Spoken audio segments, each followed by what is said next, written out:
Hello, this is Photography Gamer. Welcome back to the channel. Today I am reviewing Sekiro: Shadows Die Twice. Sekiro is an action-adventure game developed by From Software.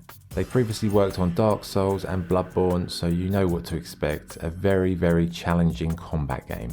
The main character is called Wolf and he's a shinobi, which means he's a covert warrior from the feudal Japan era. Wolf has to rescue Kuro, the young heir to the throne who's being held captive by one of the clans. The game involves you fighting your way through a variety of maps and locations to try and rescue the boy. So it sounds pretty simple, right? Well, let me tell you, it's pretty far from simple. My god. So what is the game like to play? It's a combat focused game. There is a little bit of traversing the environment with grappling hooks, which is a nice touch, but in the main, it's about the art of war and the art of combat. So the first thing to say is this game is very hard. It's ruthless, it's unforgiving, and in the first few hours you really will struggle to make any progress at all. But after several defeats, you'll start to work out the best strategy that you should employ in order to be successful. Then you'll go into battle with more confidence and abilities that have been strengthened in order to deal with each foe individually. The combat is broken down into striking, blocking and parrying, with the eventual goal being achieving a breaking point where your enemy is defenseless and susceptible to a death blow. There are special items you can use like shurikens and the like that get attached to your mechanical arm by a sculptor.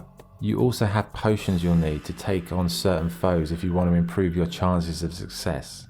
The enemies vary quite a lot, from the basic foot soldiers to archers to huge bosses that are seriously difficult to beat. Oh my god, so annoying. So in the end, Sekiro is all about knowing your enemy. It's all about respect. If you go into battle without respecting your enemy in this game, you won't last long at all, because even the grunts can kill you very easily. So know your enemy and respect every opponent and you'll stand a much better chance of making progress in Sekiro. Overall, it's got a great feel to the gameplay. You really feel like a shinobi or ninja, the way you fly around the levels and use stealth to take out the enemies. Thankfully, you can resurrect after dying, but only once. When you die, you lose part of your experience you've accumulated, so you've got to balance when you want to save the game and when you want to keep going. Because when you do save the game, all of the enemies do respawn.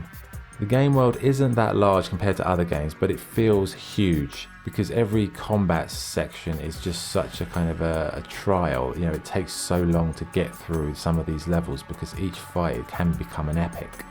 So it's very slow and methodical progress. You can just run past people, but in the end, you're going to come up against someone you're going to have to fight. So you can only run for so long. The character animations are good and the environments are really beautiful. It captures the essence of feudal Japan and just Japanese visuals in such a beautiful way. You really do feel like you're there at times. Saying that, it does have authenticity, but it also does lean toward fantasy the more you go into the game. So there's more like fantastical creatures and structures, but it has a nice balance between reality and fantasy. The lighting and visual effects are excellent and it's honestly one of the most beautiful games to look at and one of the best releases this year in terms of visuals. It really captures traditional Japanese style in a perfect way. The voice acting is exceptional. The audio is all in Japanese with English subtitles. I'd recommend using the Japanese audio. There is an English version available, but to be honest, the Japanese version is infinitely better and it's much more authentic with what you're actually witnessing. The music is traditional and really just fantastic. Some of the drum beats when you're fighting and some of the the beautiful pipe music is fantastic. It's so authentic and it's beautifully scored. It couldn't have been a better score because the key to a score is that it's in sync with what's going on visually and in a narrative sense, and it does that in a perfect way.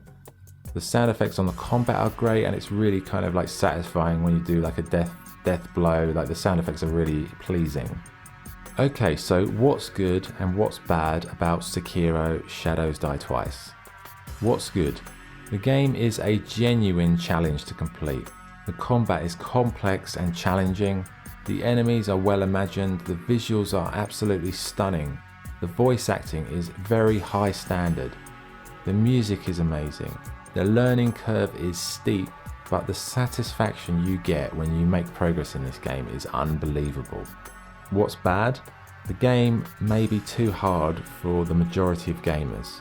Sometimes the controls can feel a little awkward, in particular the lock-on system. Some of the bosses are ridiculous and you're definitely going to rage quit this game at some point because it can get incredibly frustrating.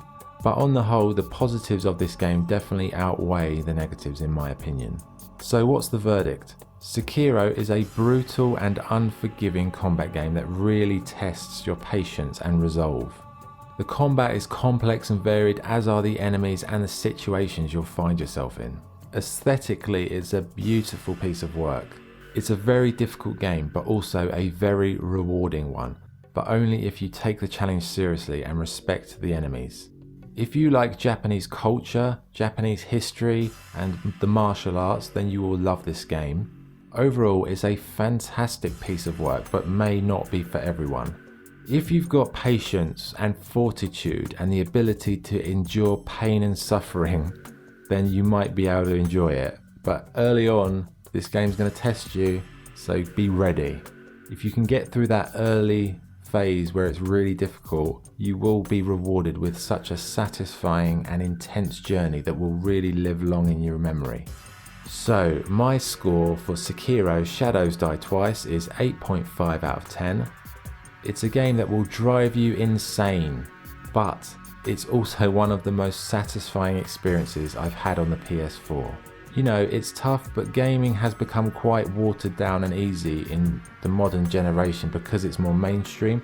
This is a game really that harks back to the hardcore original days of gaming, where games were hard and unforgiving and were a challenge. So if you were a fan of the old style of gaming where it was very difficult and you really had to work at it, then you will definitely like this game.